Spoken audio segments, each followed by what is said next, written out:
Living every day under extensive criticism, even from Negroes, I feel discouraged sometimes. Yeah, hey, listen, two cups, like ice, or 8 or 8. Hey, thank you for tuning in. Thank you for checking in to Two Cups Shouting, Two Cups of Truth TV radio show. Hey, I'm Magic the Big Homie, Two Cups Shouting, drunk as a Jerry Curl. Woo! Like 10 times. Yeah. How I came up with the topic of the day is I was working. I was working with the youth. I was working for the Department of Labor. I am retired now, so these are facts. So I was working with the Department of Labor with the youth through a program called Job Corps. So a student came in one day to see me, and they called me on my phone and said, "Hey, Mr. Hunter, you got a student up here for you." I said, "Okay, cool. I'll be up there." I was on the phone. When I got done with that phone call, I made my way to the front. By the time I made my way to the front, this student must have went to the bathroom or something. I don't know where he went. But I said, "Okay, where's my student?" And they said, "Oh, you talking about the little ugly boy." And I said, "The little ugly boy?" They said, "Yeah." I said, "What makes you think he ugly?" They were like, "Mr. Hunter, he's just a little ugly boy." I said, "Well, he may be unfavorable, but I don't think that we just need to be calling children, people, kids ugly like that. You know what I'm saying?" So, and for them, they didn't even take what I was saying like the way I was saying it. They just started laughing. "Oh, Mr. Hunter said he unfavorable. Mr. Hunter said he unfavorable." Like I was talking about the boy. I was just saying, hey, I know some people do have some unfavorable kids. So the question of the day, and what I've been going around trying to get a consensus on, if you have a child that may be unfavorable in any form, how do you prepare them for what they have coming ahead of them, going to school and just getting ready for life in general, if you know you have an unfavorable child? Okay, it's 2 cups Charlotte, 2 cups of truth. What we doing, let's not run and hide from the point. I know I've been saying unfavorable like it had no direction, but we saying unfavorable children. How do you as a parent recognize, do you even admit that, hey, no, this is my baby, but I'm gonna have to have a courageous conversation with this child? All right. Unfavorable. We gotta talk about the unfavorable labels. I didn't make this up. This is just the way it is. I'm gonna read to you. Unfavorable labels. This is how you can identify unfavorable people, children, or whatever. This is what they say unfavorable is.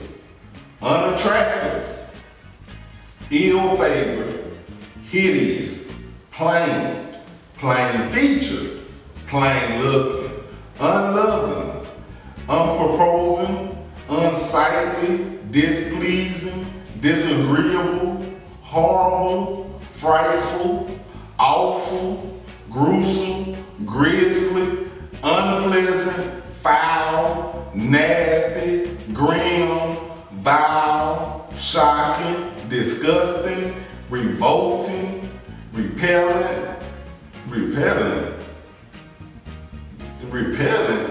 These boys is crazy. Monstrous, reptilian, it's getting bad. Reptilian, mishappen. I can see that. Deformed, homely, not much to look at, short on looks, plain as if a pike staff, ugly as sin, hucklery, unpleasant, alarming, tense, charged, serious, grave, dangerous, threatening, menacing, hostile, sinister, it get bad.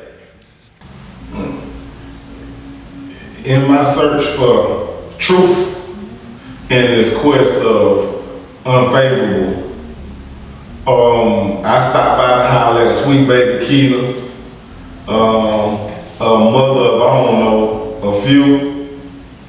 Yeah, she's a mother of a few.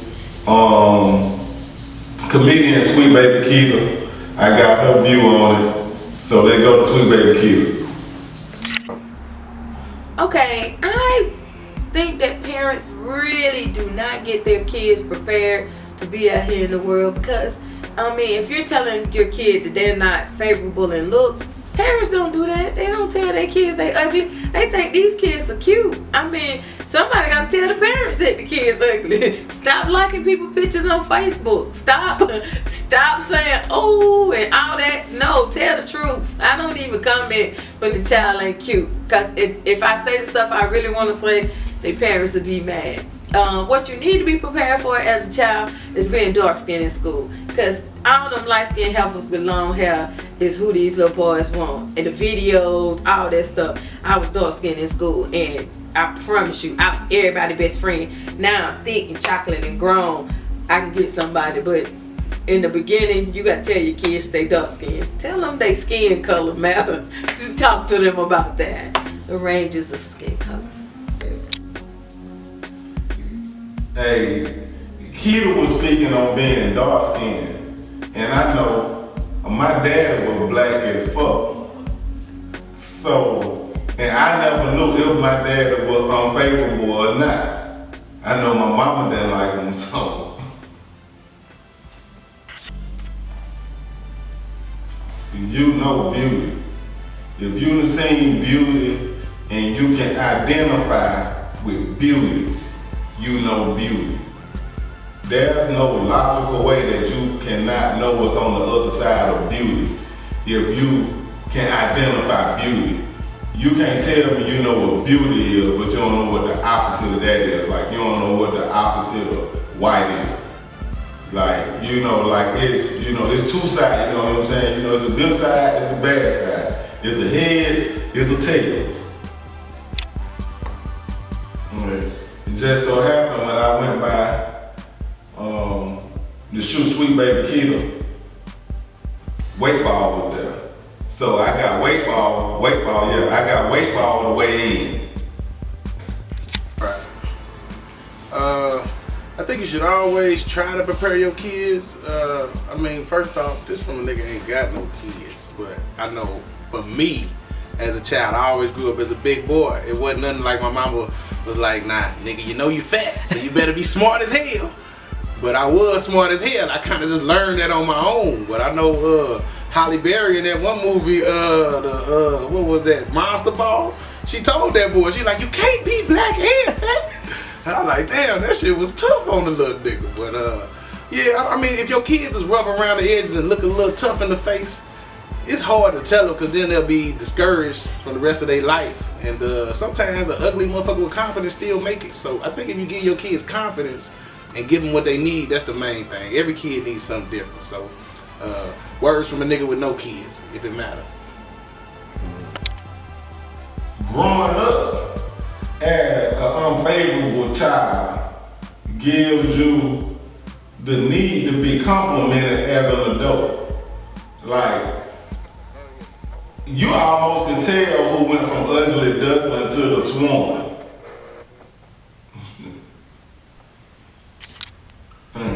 And along my quest for truth, I happened to get with Reggie the educator. He's a real life educator. I don't know what he teach for real, but he's a real teacher though. Like, I mean, for real, he's a teacher. Like, when you hear his voice, you're gonna know like the nigga really teach something. That's an interesting question, because dealing with unfavorable children, meaning that they may not be the most attractive child, puts me in the mindset of thinking, man, yes, it's a cruel world. I'm very confident with those kids, and what I mean by confident is I like to reassure those kids of who they are. I don't know how parents deal with it because I have to deal with it from an education standpoint. So I have boundaries and limitations that I have to deal with. But as a parent, I would find it kind of difficult, but then again, it depends on what's the standard. I've also seen children who were unfavorable. I remember 1 or 2 young ladies that I taught, and this was when they were 12, 13 years old. Not the most, attractive young ladies, but as they grew older, they became, the swan. They went from the ugly duckling, I shouldn't say ugly duckling to the swan, but the comparison. So, yeah.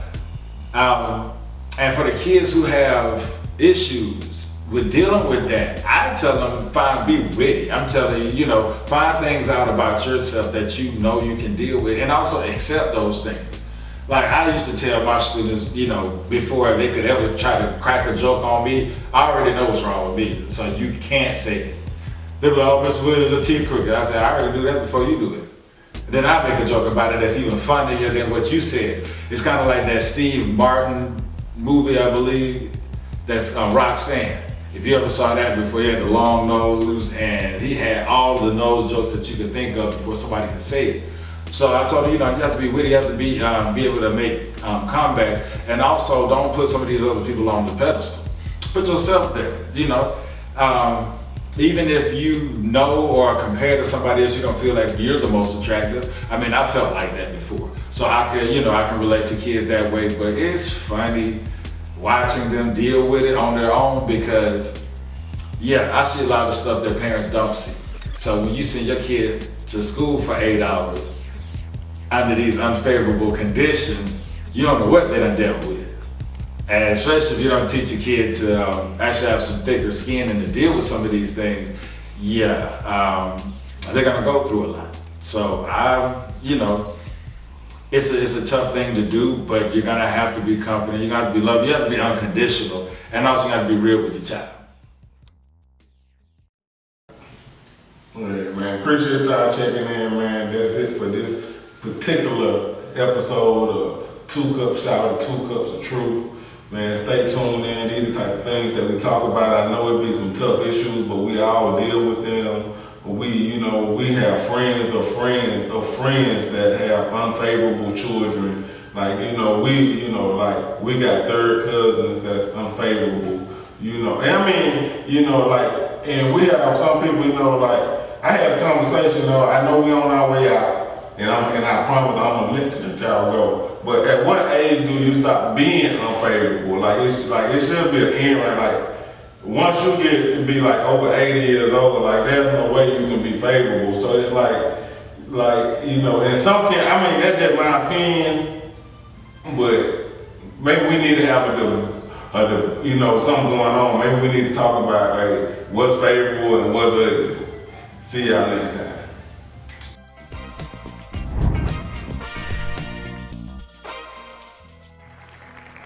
I've been a lot of in my life. Cute ain't ever been it. Nah, my mother told me when I was 9, she said, son, listen to me. When you grow up, you're not gonna be attractive. Just be the best man you can be, and some woman is looking for a man. And just be the best man you can be, and don't worry about being cute.